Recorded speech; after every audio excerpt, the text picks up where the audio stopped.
ನಾರಿಯು ಶಕ್ತಿ ಸ್ವರೂಪಿಣಿ. ನಾರಿಯು ಪ್ರಕೃತಿದತ್ತ ಶಕ್ತಿ. ಹೆಣ್ಣು ಶಕ್ತಿ, ಶಾಂತಿ, ಸಹನೆ, ಸಹಾನುಭೂತಿ, ಸಾಮರಸ್ಯ, ಸೌಂದರ್ಯ, ಸಂಸ್ಕೃತಿಗೆ ಹೆಸರಾದವಳು. ಮಹಿಳೆ ಇಂದು ಎಲ್ಲ ಕ್ಷೇತ್ರಗಳಲ್ಲಿ, ಅಂದರೆ ಶಿಕ್ಷಣ, ತಂತ್ರಜ್ಞಾನ, ಕೃಷಿ, ಬಾಹ್ಯಾಕಾಶ ಅಷ್ಟೇ ಏಕೆ ದೇಶದ ಗಡಿ ಕಾಯುವ ರಕ್ಷಣಾ ಕ್ಷೇತ್ರದಲ್ಲೂ ಸಹ ತನ್ನ ಸಾಮರ್ಥ್ಯವನ್ನ ಸಾಬೀತುಪಡಿಸಿದ್ದಾಳೆ. ತಾಯಿ ಜೀಜಾಬಾಯಿ ಶಿವಾಜಿಗೆ ಆದರ್ಶ ಗುರುವಾಗಿದ್ದಳು. ಕಿತ್ತೂರಿನ ಚೆನ್ನಮ್ಮ ತನ್ನ ತಾಯ್ನಾಡಿಗಾಗಿ ಹೋರಾಡಿ ವೀರ ಮಹಿಳೆ ಎನಿಸಿದಳು. ಅಕ್ಕ ಮಹಾದೇವಿ ತನ್ನ ವಚನಗಳಲ್ಲಿ ದೈವತ್ವವನ್ನು ಕಂಡಳು. ಅಂತೆಯೇ ಕಲ್ಪನಾ ಚಾವ್ಲಾ, ಸುನಿತಾ ವಿಲಿಯಮ್ಸ್, ಶಕುಂತಳಾ ದೇವಿ, ಸಾಲು ಮರದ ತಿಮ್ಮಕ್ಕರಂತಹ ಸಾಲು ಸಾಲು ಮಹಿಳಾ ಸಾಧಕರನ್ನ ನಮ್ಮ ಸಮಾಜ ಕಂಡಿದೆ. ಹೆಣ್ಣು ಎಂಬುದು ಶಕ್ತಿ.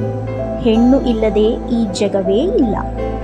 ಹೀಗೆ ತಮ್ಮ ದಣಿವರಿಯದ ಕೆಲಸ, ನಿಸ್ವಾರ್ಥ ಪ್ರೀತಿ, ಕಾಳಜಿಯ ಕಾರಣದಿಂದ ಎಲ್ಲರ ಬದುಕಿಗೂ ಸ್ಫೂರ್ತಿಯಾದ ಮಹಿಳೆಗೆ ಧನ್ಯವಾದ ಹೇಳುವ ದಿನವೇ ಮಾರ್ಚ್ 8 ಅಂತಾರಾಷ್ಟ್ರೀಯ ಮಹಿಳಾ ದಿನ.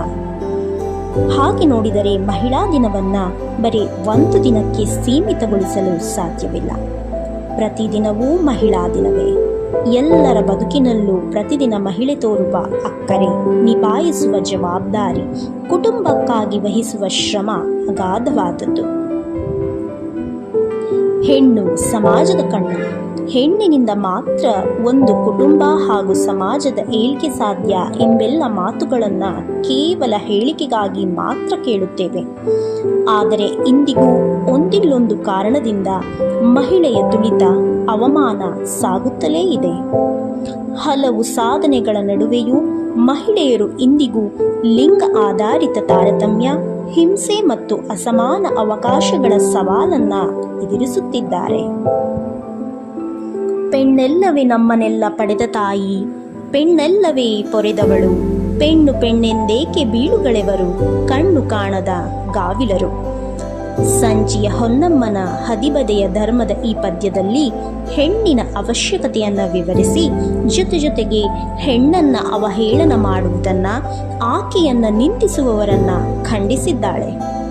ಹಡೆದು ಹಾಲುಣಿಸಿ ಸಾಕುವವಳು ಹೆಣ್ಣು, ನಡೆ ಕಲಿಸುವವಳು ಹೆಣ್ಣು, ನುಡಿ ಕಲಿಸುವವಳು ಹೆಣ್ಣು, ತಪ್ಪಿದಾಗ ತಿದ್ದುವವಳು ಹೆಣ್ಣು, ಒಳ್ಳೆಯ ಪ್ರಜೆಗಳನ್ನಾಗಿ ಮೇಲಾಗಿ ಮನುಷ್ಯರನ್ನಾಗಿ ರೂಪಿಸುವವಳು ಹೆಣ್ಣು. ಬದುಕಿನ ಎಲ್ಲ ಹಂತಗಳಲ್ಲಿಯೂ ಹೆಣ್ಣಿನ ಅಗತ್ಯ, ಅವಶ್ಯಕತೆ ಹಾಗೂ ಅನಿವಾರ್ಯತೆಗಳೇ ತುಂಬಿಕೊಂಡಿರುವಾಗ ಇದೆಲ್ಲವನ್ನ ಅರ್ಥ ಮಾಡಿಕೊಳ್ಳದೆ ಹೆಣ್ಣು ಹೆಣ್ಣು ಎಂದು ತುಚ್ಛವಾಗಿ ಕಾಣುವುದು, ಕೆಟ್ಟದಾಗಿ ಹೆಣ್ಣನ್ನು ನಡೆಸಿಕೊಳ್ಳುವುದು, ಅವಮಾನಪಡಿಸುವುದು, ನಿಂದಿಸುವುದು ಯುಕ್ತವಲ್ಲ. ಹೀಗೆ ಸಮಾಜದ ಕಣ್ಣಿನಲ್ಲಿ ಮಹಿಳೆ ಎಷ್ಟೇ ತುಳಿತಕ್ಕೆ ಒಳಗಾದರೂ ಹೆಣ್ಣು ಇನ್ನಷ್ಟು ಸಬಲಗೊಳ್ಳುತ್ತಲೇ ಇದ್ದಾಳೆ. ಎಲ್ಲ ಕ್ಷೇತ್ರಗಳಲ್ಲಿಯೂ ಸಾಧನೆ ಮಾಡುತ್ತಿದ್ದಾಳೆ. ನ್ಯಾಯಕ್ಕಾಗಿ ಹೋರಾಡುತ್ತಿದ್ದಾಳೆ. ಇತರರನ್ನ ಪ್ರೇರೇಪಿಸುತ್ತಿದ್ದಾಳೆ. ಮಹಿಳೆಯರು ಸಮಾಜದ ಬೆನ್ನೆಲುಬು ಮತ್ತು ಶಕ್ತಿಯ ಸಂಕೇತ. ಕುಟುಂಬ ಮತ್ತು ದೇಶದ ಅಭಿವೃದ್ಧಿಗೆ ಅಮೂಲ್ಯ ಕೊಡುಗೆ ನೀಡುತ್ತಿದ್ದಾರೆ.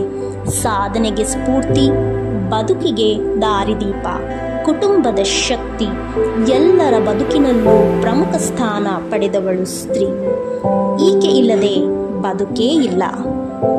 ಇಂತಹ ತ್ಯಾಗಮಯಿಯಾದ, ಮಾತೃಸ್ವರೂಪಿಣಿಯಾದ, ಶಕ್ತಿ ಸ್ವರೂಪಿಣಿಯಾದಂತಹ ಆಕೆಯನ್ನ ಸ್ತ್ರೀ ಎಂದರೆ ಅಷ್ಟೇ ಸಾಕೆ?